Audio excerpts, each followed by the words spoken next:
The tragic crash of Air France Flight 4590 shocked the world. A supersonic marvel brought down in mere minutes. The investigation was complex, delving into debris and complex engineering. But the initial clue was shockingly simple: a small metal strip, carelessly left on the runway. Could this tiny piece of metal truly be the root cause of such a devastating disaster? Aerospatiale back Concorde, a marvel of engineering.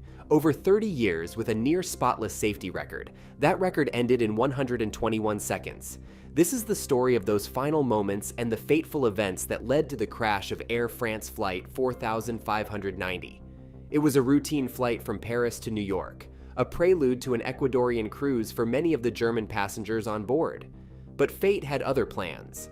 At the helm, a highly experienced crew, a captain, first officer, and flight engineer.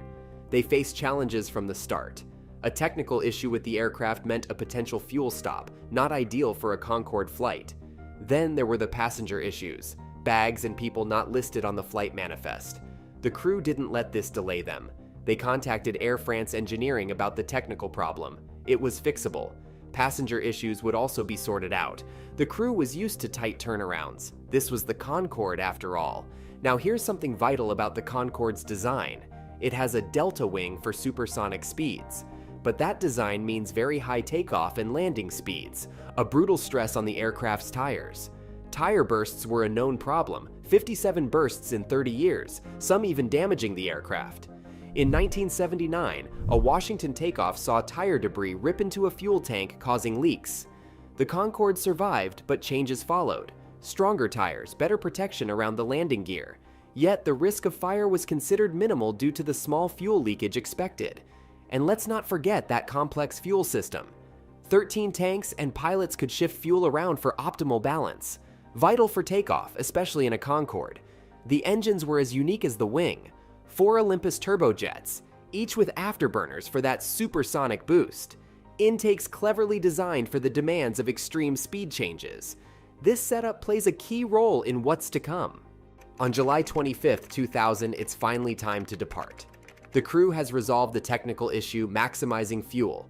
This flight is heavy, right up against maximum allowed weight. They discuss performance figures, settling on their takeoff speeds. Ground crew confirmed they're ready, cabin secure. It's go time. The engines roar in sequence. Taxi clearance granted, they head for the runway. Every move matters on a flight this demanding. And now you can't miss the amazing fact I'm about to show you. The Concorde nears the runway. Paris hums with activity, yet no one suspects the tragedy about to unfold. Charles de Gaulle is a vast airport. Runway 26 right, one of the longest, will be the Concorde's launch pad to the sky. But fate has its own plan. The crew gets a query. Can they accept a shorter intersection takeoff? It's tempting, but weight matters. They're pushing the limits as it is. The captain doesn't hesitate, full-length takeoff it is. Clearance granted, the aircraft taxis, a beast of power straining at the leash. Focus remains razor sharp during taxi out, but there's trouble brewing. The first officer notices a nagging issue with the rudder controls. They keep jumping between systems. He mentions it to the flight engineer. The issue is confirmed. It's a headache, but fixable on the ground. They'll manage it in the air if it persists.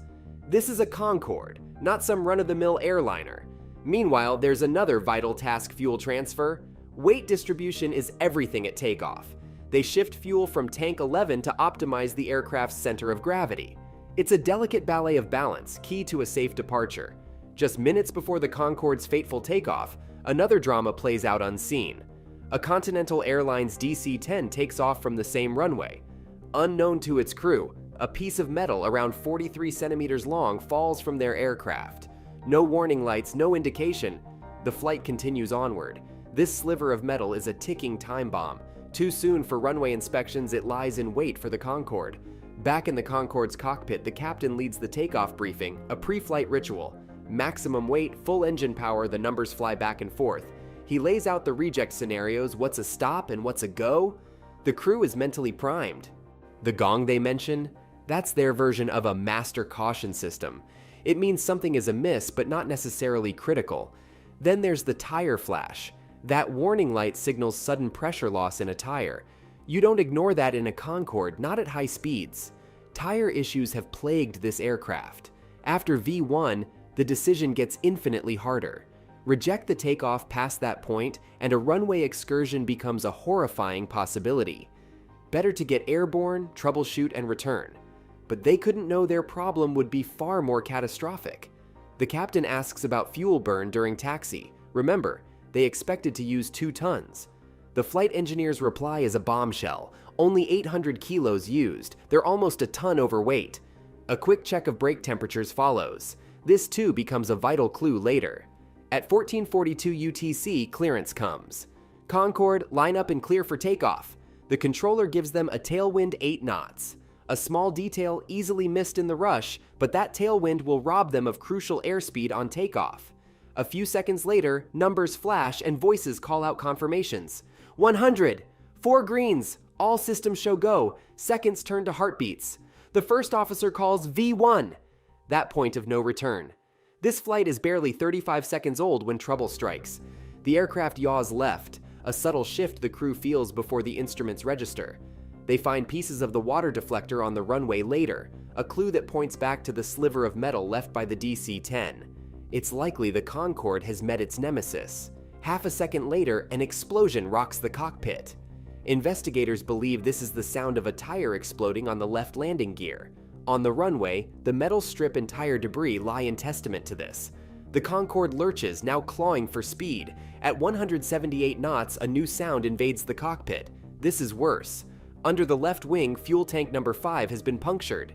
The impact buckled the tank, creating a massive pressure wave inside. There's nowhere for the force to go, except outwards.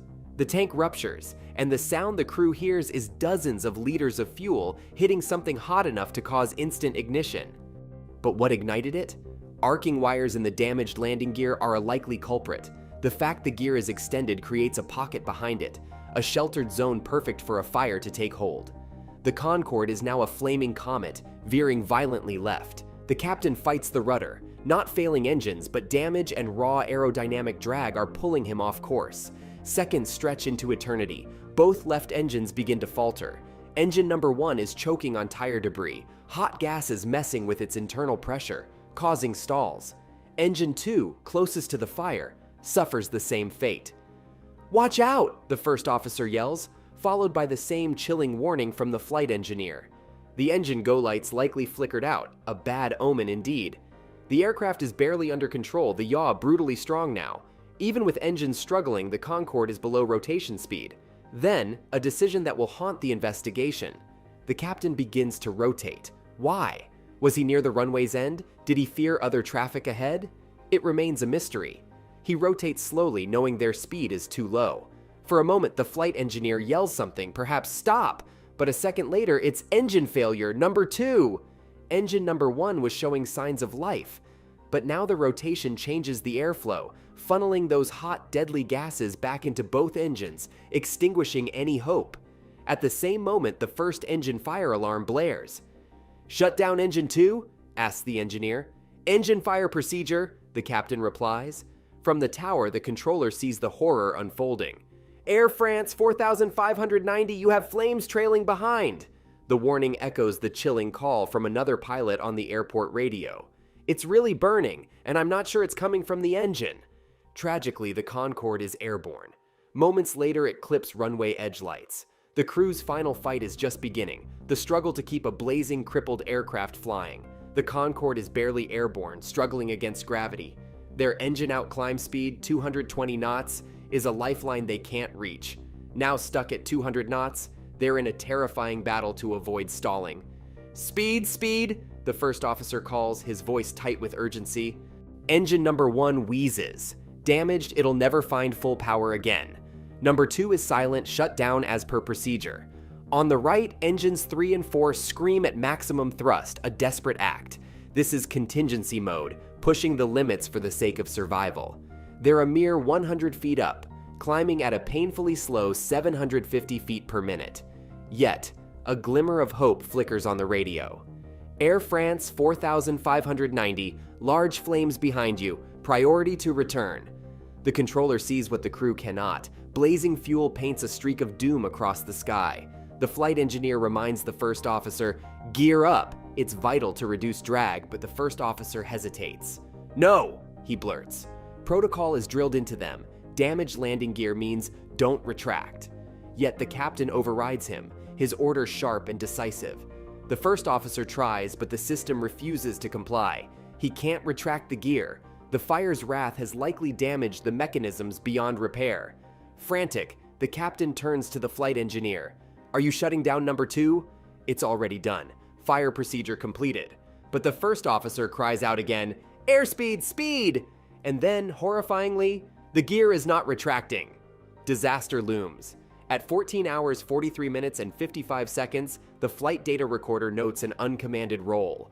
The relentless fire is now melting the wing's Eleven's flight control surfaces. The Concorde begins to buck and twist. The captain fights the roll, even as the aircraft's nose pitches higher and higher. Their angle of attack is critical. Another stall is imminent.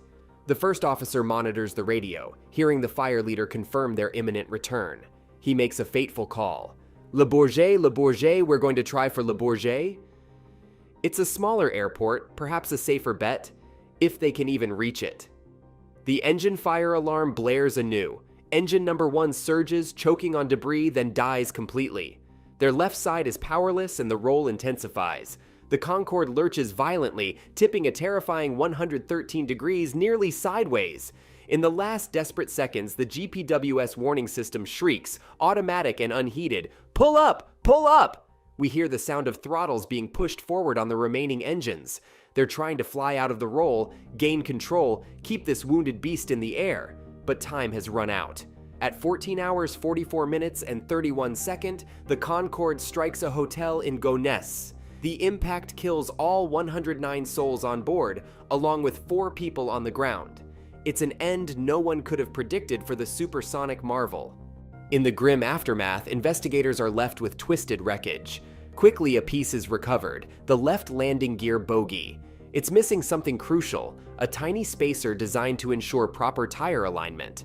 Without that spacer, the bogie could have wobbled, potentially causing the tire blowout that began the chain of disaster. Could the missing spacer really have triggered this?